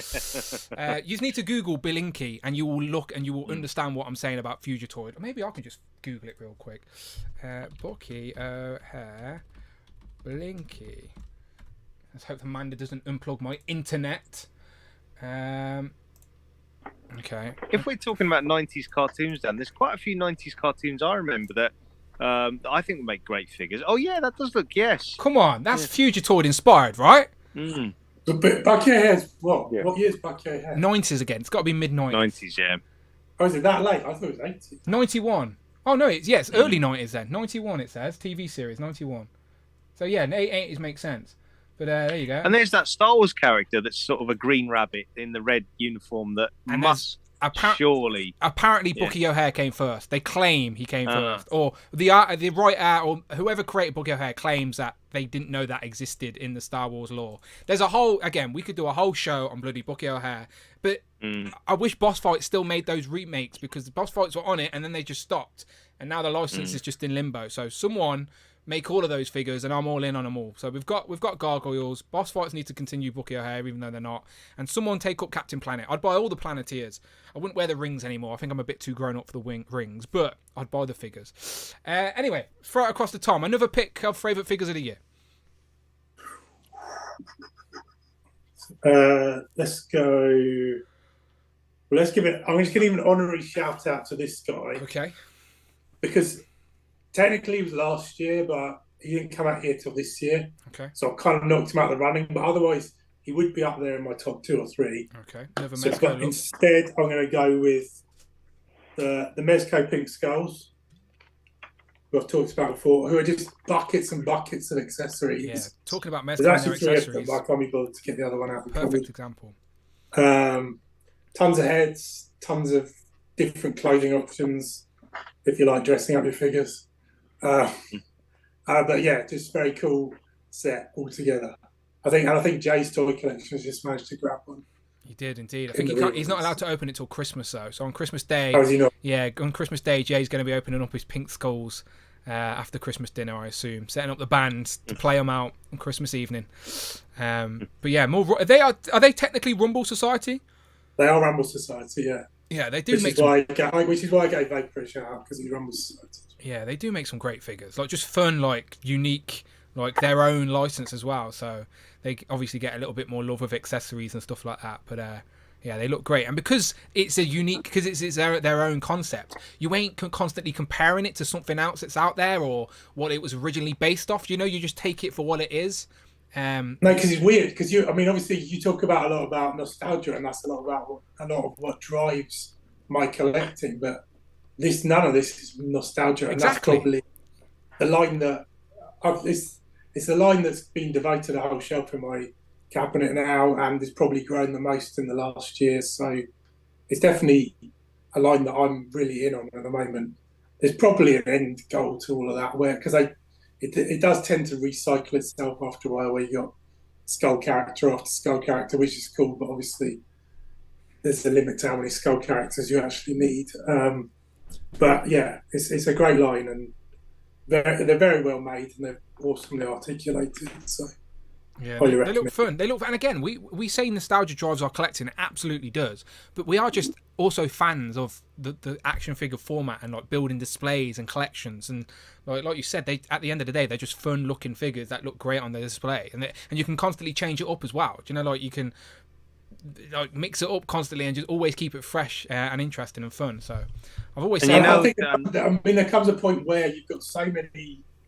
And I've got tons of figures now, so many that my cupboards are bursting with them, that you it's nice to just get something that's a nice, high-quality figure that has great accessories and articulation, and you can mess around with it. Yeah, sure, it's great to have figures that you can stick on the shelf to add to the collection as well. But it's nice to just have stuff that's nice to play with in hand. Yeah, of course. And while Tom was holding them up there, Dan, I thought Tom was holding the pink skulls up. They almost sort of look like a nice cross between action figure and art toy. You know, you see those kind of art designer toys. Yeah. You know what I mean? Like you see, that looks like some sort of like hybrid between the two, but with articulation. Great face sculpt. It looks great. Yeah. And they hold their weapons. They hold their instruments and stuff so like natural looking as well, like compared to like some of our other figures with accessories. So yeah, that'll be fun. Tanner, so are you ever going to be tempted by any of the Rumble Society stuff? No. If I was drawing the line in the sand at the Rumble Society. Yeah. I just say I said line that in a the year sand. Pardon? I said that a year ago. If I was to get anything, it would probably be a Gomez, purely because of the fact that he's a mascot of the company, and they've done so many different types of him. Just to say I've got the mascot of the company, it would just be that. Anything other than Gomez, yeah, it's a line in the sand. I will not be doing it. Ninja That's Gomez? exactly what I said, just the Gomez. And that's the start of it. It's the seed. Gomez is the seed to corruption. But yeah, you have to decide which Gomez now, Tanner. You've got Builder Gomez, Ninja Gomez, Spy Gomez. Is there a Chef Gomez? I'm just saying it. I'm just saying. There are lots. A Nurse Gomez. The Bruce Lee style Gomez. There you go. Coming this week, which I managed. I'm waiting on the price of those turtles before eventual Mezco turtles. Before I even think about Gomez or any Rumble 2030 we'll see those. Exactly. Years away. That's like distant future. But yeah, okay, cool. Let's keep going. Tom, have you got Mark? Sorry, you got another figure for us? I certainly do. So, I think Phil Jones will be happy with this sort of choice I'm picking here. I've heard of him. Classic sort of nod to the 80s. Masterverse, basically Master Universe, Masterverse, 40th anniversary He-Man. Nice. This probably for Tom, I imagine, would be the same. This is kind of my sort of the staple of my 80s childhood. I imagine Tom probably the same kind of thing.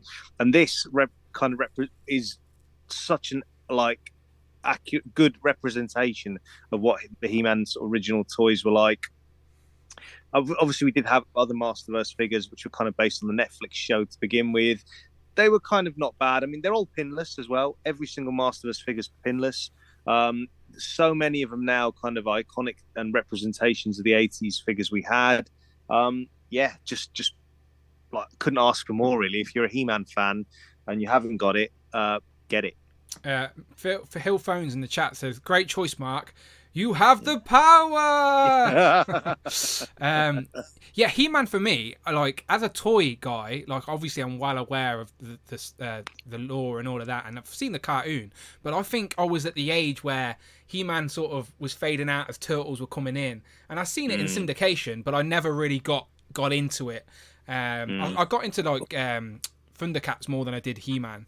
When I was younger, but yeah, He-Man was one that just missed me. Thankfully, though, because the price of that Eternia and stuff like that is insane. And again, as a toy guy, that's the type of stuff I'd want to get in on. But although Castle Grayskull would be good for the Gargoyles, Dan. No, that's what I'm saying. Don't get me wrong. If you're a toy guy and a He-Man, obviously, if you are a He-Man guy, you're a toy guy. But it was toys came first, right? They made the toys to. The cartoon was just promotion to sell the toys. That was one of those. Yeah. What it is. Yeah, that's sort of basically. Long story short, there's a whole Netflix series of toys that made us on this, which I never knew, but it sort of highlights that. What it in essence was, the Star Wars figures in the 70s and all that kind of thing that were really popular. Mattel wanted to emulate that and tried it with a few properties like Flash Gordon and all that kind of thing, and didn't failed basically, and thought, okay, let's just make our own toy line of our own characters and make an animated series around that, and that's how they did it, and it was massive success. Absolutely. So so as I said, Tom, at a similar age of Mark, He-Man, something you enjoyed? Are you collecting the toys or He-Man was massive in my childhood. I used to love He-Man. And like for Noah, he's kind of like fallen out. He's like 9.5 now, but so he's kind of like got to that stage where he's starting to not. He likes his Fortnite figures, but he's not so into other stuff. But he was really into He-Man figures because that Revelations cartoon came out, and we were collecting the Origins line together, and that was great fun. And I've got I've got the Filmation figures that Super 7 and Mattel did before Ultimates properly kicked off. They're great, and I got the only one of the new Mattel line that I've got is that one that Mark's was showing, which is in the proper old. I've got the box down. They're doing a Skeletor, ain't they? They've got like the 40th anniversary logo. Yeah, nice. Yeah. Even the box, even the art of the box is like, yeah, fantastic. So nostalgic. So yeah. If I was going to get a He-Man, Skeletor, haven't they? But it's like it was a SDCC exclusive. Yeah. If I was going to get a He-Man for the miscellaneous shelf, just as that sort of representation to the lore, that would be the one, right? The sort of better. Absolutely. Yeah. It's pinless as well. So they're all pinless. Yeah. Yeah. What about you, Tanner? When it comes to He-Man? So I do remember watching He-Man as a kid. I don't think I'll be picking up the figures. But yeah, I remember enjoying He-Man as a kid. It was huge when we were really, really young. So it's a case of definite. The fact that there's so many different iterations out there, it's quite cool. The fact that he's lasted so long as well, generational, yeah, with the loyal fan base behind him, so to say. Motu, as it's called now. Yes. It's just crazy to see how certain things just live on forever in the hearts of the fans. The Fossil in the chat says, Dan, you would love the way that these Masterverse figures are made. Yeah, I'm tempted to get that 40th one that Mark's got, just as like not diving in on the He-Man's line, because I know Origins goes deep. I see them on Matty Creations all the time. Like they've got a ninja guy up there now, I think, at the minute. Yeah. But, like, you know, just as a He-Man on the shelf, or He-Man and Skeletor, I think you've got to have maybe. I would say as well, Dan, like these kind of these have the Legends kind of style of articulation. You know, they have the thigh swivel, like, and the scale's not too far off either as well. And so the scale's not too far a little off, bit taller maybe, but they'd work just to fit there. Yeah, that's what I like. I like. I'm tempted, but yeah, that'd be the one I'd get for sure. Okay, I think Robo and Beeps keep saying on their Frushcast Live they should do what they've done with Motu Origins to the Turtles line, to the original Playmates line, and kind of do that kind of re-releasing them in a modern form. In the similar scale to the original. In the similar, kind of as if they were like those figures done in the modern day. Because Toy Biz just released the old molds, don't they? Yeah, Toy Biz.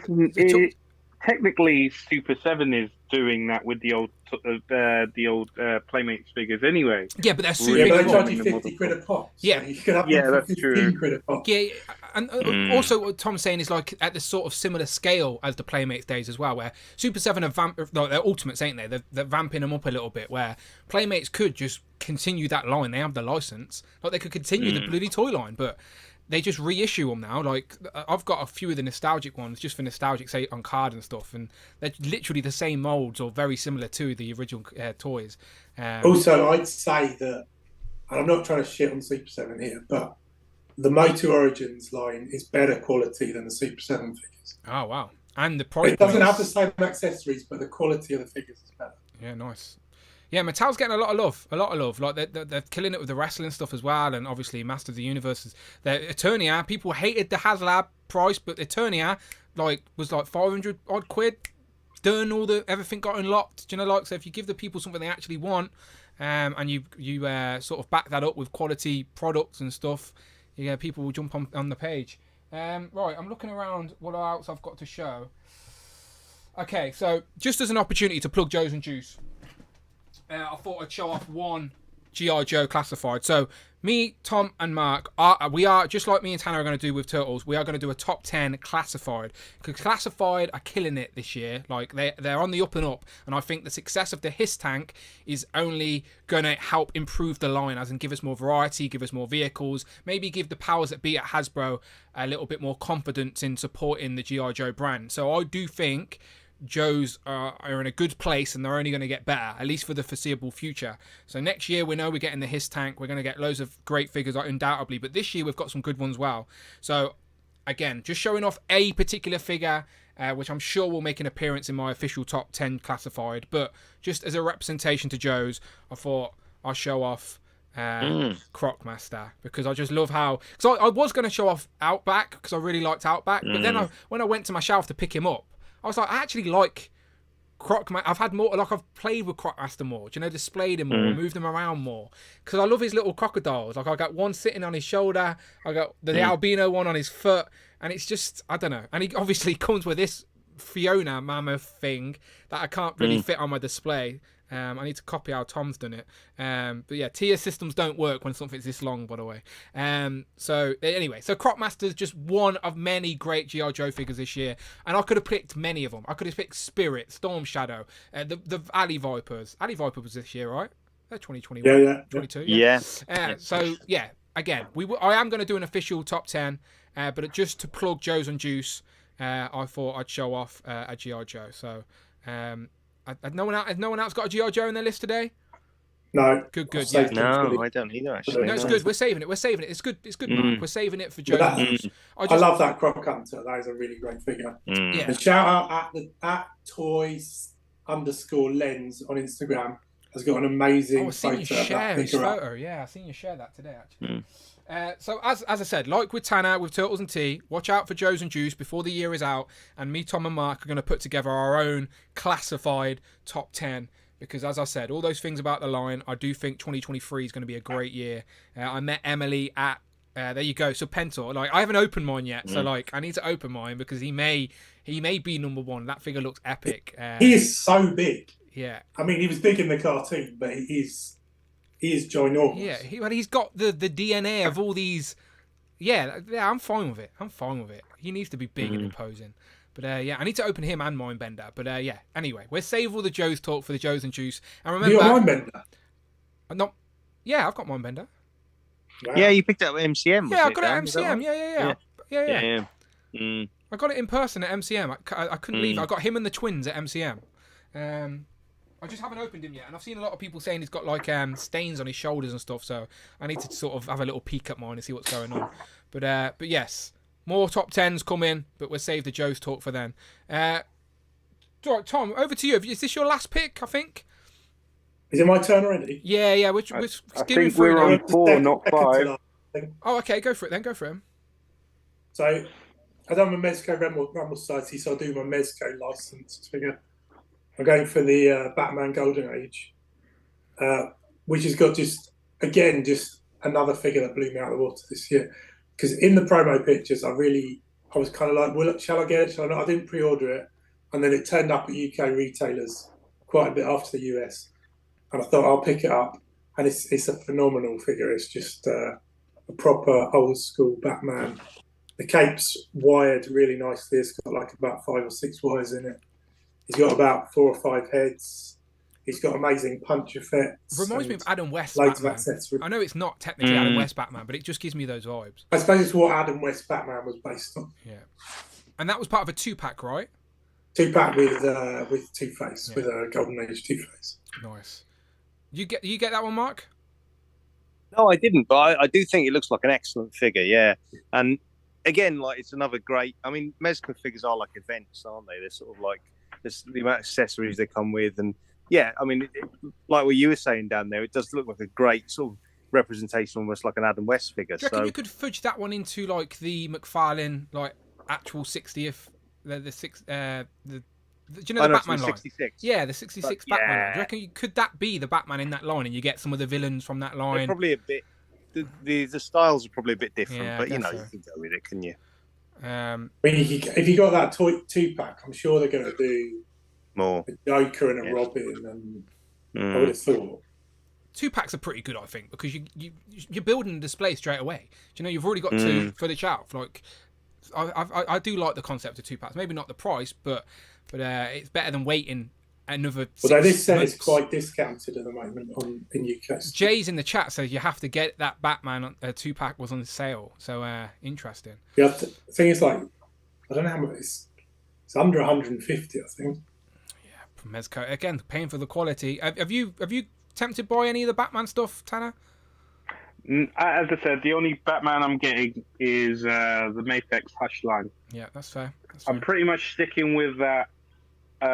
Yeah, I don't think I could. If I went into Mezco Batman as well, then that would be just basically me finished for everything. I get it. So, yeah, no, staying strong and just sticking with the Mythics Batman line. What about you, Mark? Next pick in favourite figures? Okay, what I'm going to do, I'm just going to go and highlight the shelves. So we're going to see a bit of Conga action now, Dan. Okay. I'm going to, because I can't be bothered to take him off the shelf and being a bit lazy. Okay, for the people that don't know, let me just give them a bit of context. Here we go, right, get ready, everyone. So Mark Tak is the former Conga king. Well, he's the former army building king.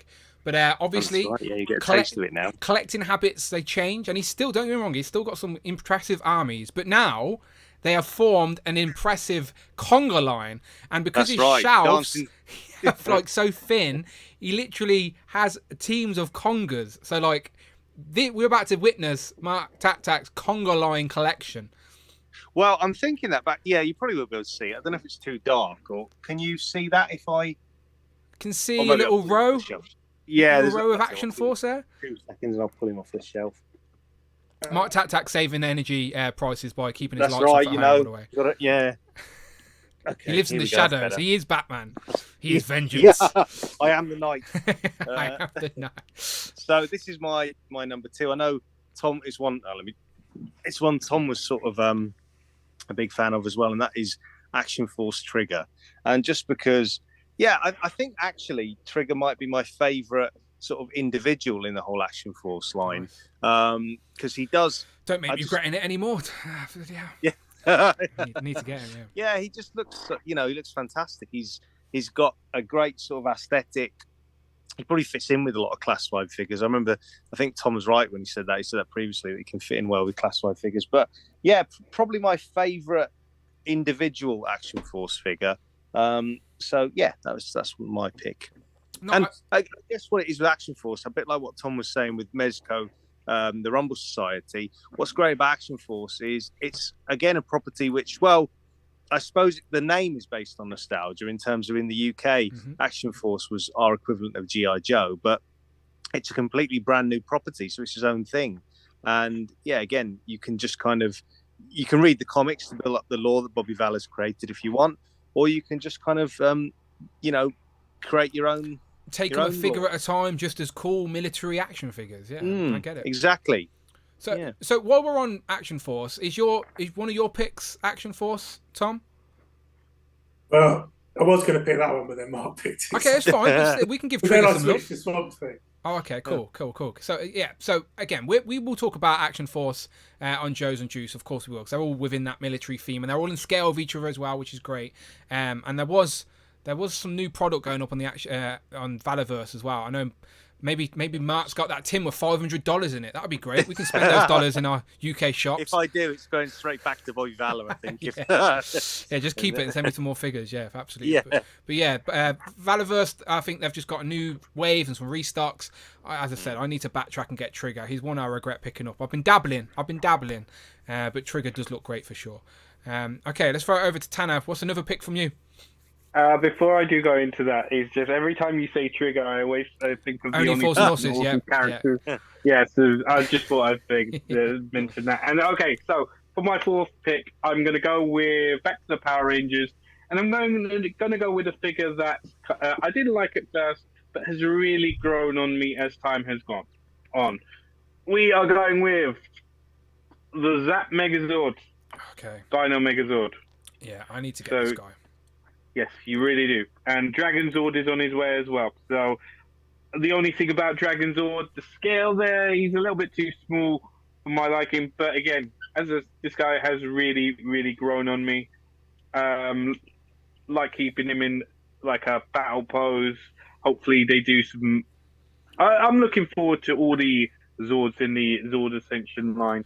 And especially with that technical picture reveal they did of Tiger Zord, the Brazil comic one. Yeah, the Tiger Zord, the White Tiger Zord is coming.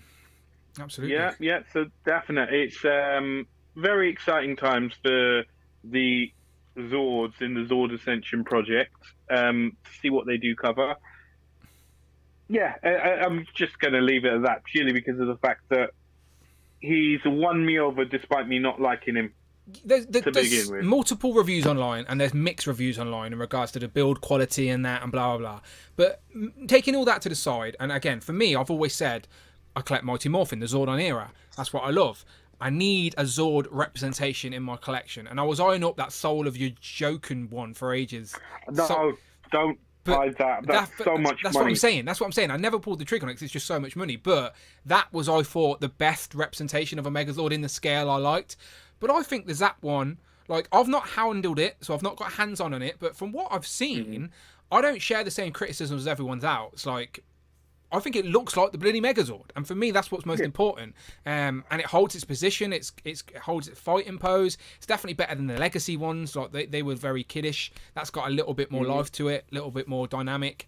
So yeah, I think I need to get on board with the Zap stuff, especially considering I know they've just done the In Space Zord, but anything Mighty Morphin, I think the Megazord, the Dragon Zord is on his way. Dragon Zord's on his way. Titanus has got to happen as well, right? Ninja Zord would be good. Thunder Megazord before Titanus, basically, because if they've announced Tiger Zord, it only makes sense for I'd want the Thunder Megazord as well, yeah. Because that's like Mighty Morphin era, and before it goes to Zeo after the movie, yeah. I'd even take the movie Zord as well. I think I had that as a kid with the Falcon, the White Falcon Zord. That would be cool. Yeah. But they could, that line again, expensive, but for representation of Zords that are currently at retail, absolutely. And while we're on Power Rangers, I'll throw it to my last pick. Because I think these guys just very happy to complete teams. Now, when it comes to Power Rangers, it takes a while to complete a team. Like literally, maybe multiple years before you get a team. Now, they have got a little bit better this year. 2022 has been the year of completing teams, but solely in this year, we did complete one full team relatively quickly, like within months of each other, which I was very happy about. So I haven't got them here to show because I want my collection and I don't want to ruin my shelf right now, but I have done a review of them. So here we go. It is, of course, the Power Rangers Lightning Collection, Mighty Morphin Ninja Power Rangers. You can get all 6 of them right now. So we've got the yellow, blue, red, white, black, and pink. Now, we all know, well, you may not know, but technically, Hasbro do not have, even though they own Power Rangers as a license outright, they do not own the rights to the movie, as that movie is still under the Saban sort of umbrella. So they can't technically do movie figures. Like, everyone wants movie figures. They can't technically do them. However, this was a very good loophole because obviously the show and the movie are not, even though they're the same actors, the continuity, it's like 2 different timelines. So even though it's the same actors, same story, they sort of, movie goes in one direction and the TV show goes in another direction. So the TV show stole a lot of the ideas from the movie because the props were made, the product was there. So the Tanga Warriors, which are great figures by the way, were in the TV show, and so were the Ninja Rangers. So for me, even though these ain't technically movie representations, these, in my mind, are the closest thing we're going to get to the movie in Lightning Collection, at least until they work out some sort of deal to make it happen, make the actual shiny sort of more metallic Rangers happen. And I'm not talking about the metallic ones that are recently out. You know what I mean? They upgraded the suits. They got an upgrade for the movie. But the Ninja Rangers are just cool. They look great. You've got 3 interchangeable heads. Now, I didn't like the price of these. They were very pricey. But as I said, it was my choice to... I was willing to pay the price for this sort of nostalgic treat. They all come with the unmasked head and then the half-mast head, which is very movie accurate, and also the fully ninja mask head, which always look ridiculous. I don't know how they've seen out of those bloody things, but it is accurate to the TV show. So yeah, I'm showing the Ninja Rangers some love here because we completed a whole team in a year, in like months within each other, and they look great. They pop on a shelf, as I always say. They look great. So there you go, Ninja Rangers for me. Did anyone else get to complete the Ninja Rangers this year? I did, but the one thing that kind of soured me on the Ninja Rangers was the QC issues with a lot of the early Rangers. So, I mean, you guys, I've gone over in great detail the issues I had with my Pink Ranger. All right, yes, it got replaced, but it's kind of deflating when you're looking forward to something, you get it, and it's basically elbows fused together, basically all glued together, doesn't move. Yeah, they are nice. They are, and I'm glad I did do the team. It's just I can't add them on the list just purely because of the issues they had, just with the early QC issues. The second batch didn't have any. it was more the first batch. I think you were missing ahead with one of your. Yeah, with I your made White it Ranger, very right? public knowledge that my White Ranger Tommy literally was just missing a head. Hasbro did send me the missing head, but it's the whole hassle and it's the principle of the matter, isn't it? Like so I brought it from Inderman Toys, and Inderman Toys told me to talk to Hasbro. Now I've got a good relationship with Inderman Toys. It's not their fault. They send out a lot of product. I don't expect them to see it. I didn't even see it when I first opened the box, so I don't blame them. But it is still annoying, the whole rigmarole you have to go through. And like you said, Tanner, it is absolutely deflating when you're excited to get something and you get it and it breaks straight away or it's missing pieces. So yeah, unfortunately, but I've had some time to get over that, Tanner, and I've now have them on my display, and I do think they look great on display. So again, nostalgia drives this sort of attachment for me because it reminds me of the movie. Even though they're not technically movie figures, they're season 3 Power Rangers. But anyway, it's a loophole in my collection. Just going to the chat real quick. Craig says, hey crew, I've been so tempted to buy the Zap Megazord maybe after Christmas. Yeah, me too, Craig. I ain't pulled the trigger just yet. I should have at Black Friday on Amazon. It was on the Black Friday sale, and you could have like done that thing where you buy it and then pay. They split it like within 5 months. You pay like a piece of it. It would have cost like £20 a month or something. I should have done that. I mean, but I didn't. Going back to what we were talking about right at the start of the show, you never know. It may be on an advent calendar Hasbro sale. You never know. Yeah, literally. I'm very curious how that's going to continue with that advent calendar sale. I'm definitely checking out Hasbro Pulse every day just to see what it is for sure. But yeah, you look every day though and go annoyed. There's nothing on there. Yes, I guess so. Yeah, I guess so. Because then if there is something I want, it goes into a basket, and then I spend the day going, oh, do I need it? Should I? Should I? Oh, I don't know. So, yeah, absolutely. But, yeah, the Ninja Rangers completing the team in Lightning Collection within months of each other is worthy of praise as itself. But Tan is absolutely right. Hasbro were a shambles when those figures originally came out. Okay, over to you, Tom, for your last highlighted figure of 2022. For me, there can only be one number one figure of the year, and that is the Sentinel Peter B. Parker, which is the best Spider-Man I think that's come out this year. By a long, long way for posability. Best Spider-Man ever? I haven't got every Spider-Man ever. Okay. But out of every Spider-Man I've ever had, it's the best Spider-Man ever. Still high praise. Still very good. It looks great in that pose. You can't get a Marvel Legend in that pose. You can get it close, but no way like that. And you can get him fully crouched down, and you can get his legs right bent back against his thighs, which you can't do with any Marvel Legends figure, and you can't do it with the Sentinel, with the Mafex either. So that is kind of where he is a beta, and I mean he has the advantage of being super skinny, so that helps. And he kind of you could fudge him into a comic book display. I mean, his head's slightly. If you've got him posed up though, like in a dramatic pose like that, like on a flight stand or whatever, then I think you can fudge into a comic display amongst the definitely. Legends. I mean, I've got at the moment I have him normally with. I got the soft goods kit from 5K Toys, so I've got him like front of my Spider-Verse shelf in his full Peter B. Parker look. And so just before the stream, I put him back to this look, and I was like, actually, I've forgotten how much fun it is to just like kind of pose around in your hand, which is why he's kind of my number one figure this year, because he's just great fun. I had him on my desk for like 9-10 months, just sitting there, and it wasn't until I got the 5K Toys pack that he ended up on a shelf, because I kind of dressed him up in the kit, and then I was like, I was going to leave him like that, but.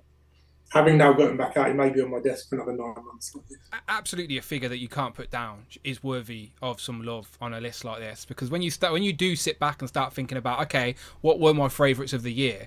Like, it has to be the ones that you like are actually in your hands the longest, right? The ones that you've actually posed up and moved around and always went back to. And yeah, it looks like a fun figure. I just avoided the Into the Spider-Verse import stuff because. There was a few lines doing it, and I was like, okay, the Legends will do for me. And to be fair, if the Legends weren't part of a Build-A-Figure wave, the Spider-Verse stuff wasn't something I necessarily wanted. But I have been itchy a few times after seeing them. Not only that, but also the Miles. The Miles look great, and then Gwen's came out as well. Great as well. Yeah, so undoubtedly they look great. Undoubtedly. Did any of you two go for the Sentinel Spider-Man stuff? Tanner, you're a Spider-Man guy, did you? I didn't actually pick up the Sentinel stuff. We have to draw the line somewhere, isn't it, Tanner? We can't just get everything. Ever so slightly. And the fact is, it looks so good. It looks so good, and it's FOMO basically. But yeah, I think. Did you get the gargoyle head as well, Tom? With that? Or no, not? I didn't get that. I mean, it's a pricey figure as it is, and that head bumped it up quite a bit. So, the Will saying check my Instagram messages. Will, I'm checking. I think there's something on sale because I've seen. I saw a notification on my phone. Something has 10 left or something. Oh, okay. On Sports Direct, the Psycho Power Rangers are $24.98. That is insane. Okay, let's have a quick pause. it's insane. Let's have a quick look. Let's have a look. All at of them together. Yeah, the whole set. Sports Direct. Sports Direct. I'm googling Bombarding it. Max, isn't it? No. That's the. No. That's someone sent a different picture. Yeah, I'm scrolling up. Power Rangers. Let me look at. If this is true, people, if you're in the UK, like, you're welcome. Pounce on this. Less than 10 available, apparently. Yeah, okay. Pounce on this, because go and check out how much these cost on eBay right now. Okay, all 5 Psycho Rangers packed together in one box set of all their accessories, all their weapons. Again, they're in Space Villains, so they're technically Zordon era. $24.98. Yeah, someone try and check out real quick because that is impressive. Someone in the chat, let me know if you get on with that. Let me just do the math on that. Okay, so $24.98 divided by 5 equals £4.99 a figure, essentially. Wow. So a £5 a figure, which is bargain to complete a team. So there you go. And it comes in a very nice box set as well. So there you go, people. Sports Direct. If you want it, I'll put the link in the chat. You are welcome. There you go. There you go. Add to bag. Tempting. Next day delivery. Okay. Can't purchase figures while I'm live on stream, so I'm not going to. But it is tempting. That's the type of stuff that I need to avoid. I don't need it, but at that price, Tom, I can't help myself. I'm stepping back. I'm busy. I'm streaming. I just added one to the bag. Yeah, check out. Do you have them? I have them. Yeah, I don't need them. For that price. I have them. I don't know why I'm trying to buy it. For that price. Yeah. Jamie said he's just tried. It's not working. Yeah, it's a bargain figures from Sports Direct, says Jay. Yeah, that's crazy. Game. Okay. Good luck, lads. Anyway, in the chat. Good luck, anyone trying to get them. But yeah, great price. Okay, Sentinel, great pick. Let's go down to Mark, last figure. And again, just to remind people, this wasn't countdown style. We're not saying that this next pick from everyone is there. Well, Tom did, but not necessarily saying that Tanner and Mark's picks are their favourite picks of the year. We just wanted to have a fun conversation and reflect back on a great year of action figures. That's all it was. All our top 10 lists are coming later in the year. Today was just fun conversation about some of the figures you may have forgot about or we're reminding you about, for example. So, Mark, over to you. Well, it is a fun conversation, Dan, but this is my top pick, and it's the Action Force Delta Trooper, which, yeah, I haven't got this one fully kitted out, but again, I'm just it comes back to what we were saying about sometimes when a figure is really good, you know, sometimes nostalgia drives our collecting sort of habit, and sometimes how good a figure is, and you may have no attachment to it, but how good a figure is can drive your habit. And with these ones, obviously Bobby Valor has kind of created his own sort of lore around them and storyline, but these figures are just fantastic. You know, they're sort of like, they're sort of somewhere in between like domestic figures, like what you'd say, you know, what you'd expect from Hasbro, you know, G.I. Joe Classified, things like that, and sort of, you know, import figures. They're kind of like somewhere in between, you know, like some of the ideas and sort of innovations that Bobby Valor's put into Action Force. You know, they're all pinless, loads of accessories, and for me, this is one of my favorite, an army builder as well, but one of my favorites. Well, it's definitely my favorite figure of the year, and Action Force wise, and probably overall actually. But yeah, again, it's one of those things where some figures you can get due to nostalgia, and some figures you can get just because you really like the figure itself or the line, or kind of, yeah. And I think that's what lots of things work in that favour. Like the fact that it's military green, the military green army builder for a change. All the accessories and the different, like you can army build, but each one can look different. And just to remind people, if you don't mind saying, Mark, to remind people why you do hold the crown as the army building king. When you brought them initially, how many did you get, Mark? 24. 24. There you go. No messing around. No messing around. I'm just going to get 24 data troopers. Did you get 24 packs as well? They're gear packs as well. Yep, there you go. All in. This is why he has the crown, people. Now they're doing a big conga in his display room. But undoubtedly great figures. Undoubtedly, as I said, Bobby's on fire at the minute, and the line. I think the first line of the new year is going to be the females, and he's working on a vehicle. So, yeah, that's right. Action Force ain't going anywhere, and really good stuff for sure. And I think that is probably the most popular trooper because. It's just come back in stock, I think, at the minute, and the packs and stuff. So, Blizzard Army, yeah, definitely get up. Okay, cool. Over to you then, Tanner. Last figure today. So, last figure I will be visiting is in the Maplex line. So another figure, bunch of figures I've been collecting, and it's shout out to.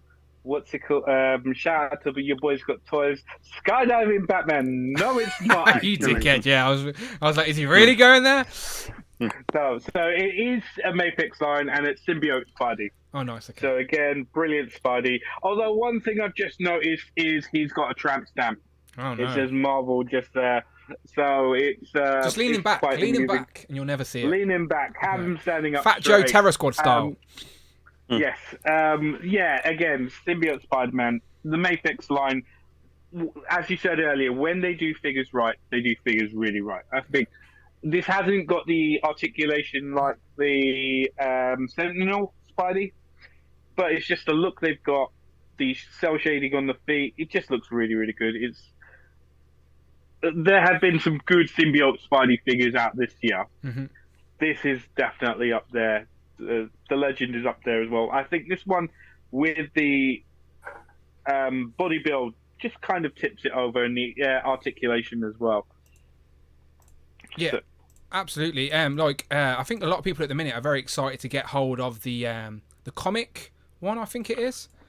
Is it the comic Spider-Man or the brighter coloured one or whatever? Yeah. Brighter coloured comic Spider-Man. Yeah. Mine's on its way. I should be getting it Monday, Tuesday. So looking forward to getting that in a new, thinner style box as well, from what I've seen. Yeah, until Sentinel came along, I think no one would argue with the fact that Mezco did the best Spider-Man figures. Now there is really a debate. Like, don't get me wrong, Hasbro have upped their game as well, but I think the import's always going to have that slight edge. It's been a great year for Spider-Man anyway.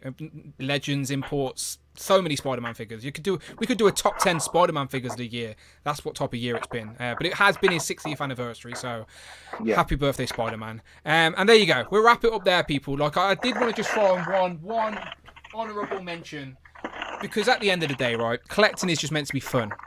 So something that just makes you smile, something that just makes you laugh every time you look at it, and pose up great, and it also are very accurate to the source material as well. So I think Tom, do you know where I'm going with this, Tom? No, I want to see.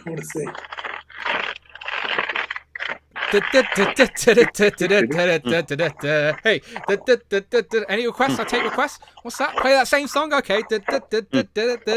Yeah, I think Mark showed these off earlier. Like, super, like, just cheap. They were £10. £10 on Star Action figures. And each have a fight. There you go. You'd win. These guys would not win.